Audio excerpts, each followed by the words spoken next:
So I was asked how Helen of Troy relates to Andromeda of Ethiopia. So I did the only sane thing possible and I made a chart by myself for the last few hours. Enjoy. We have Helen of Troy down in the left-hand corner here at the bottom. Now, she was hatched from this same egg and was considered twins and looked very similar to Clytemnestra of Argos, her sister, her twin. Now, there is dispute as to whether Zeus is only the father of Helen of Sparta slash Troy, or whether Tyndareus is the father of both Helen and Clytemnestra, or just Clytemnestra.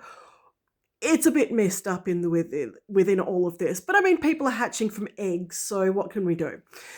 So, Lita's family, a little bit average, especially when we get to like her mother's side. There is so many options that could be her mother in all of this. To the point that even Leucippe is the name for about 5 or 6 different Greek mythological women. So that's where it gets a bit funky.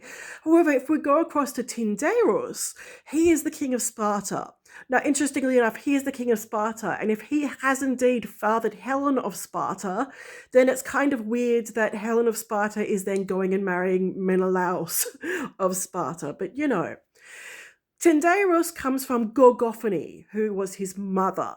Now, she was named after Perseus and Andromeda. Perseus was the one who famously killed the Gorgon.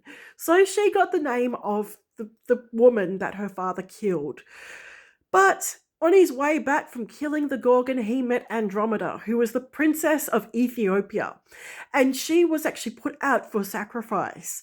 Perseus gains the ability to marry her by destroying the thing that she was to be sacrificed to.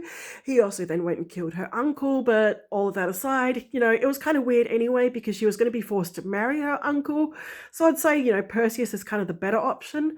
And as far as like, you know, the kings go, he was probably one of the better ones because apparently they did have like a good, happy marriage, which is extremely unusual for this entire mythological lineage. So while these people likely never actually existed, here is the lineage of Helen of Troy and why she could fathomably be a black woman.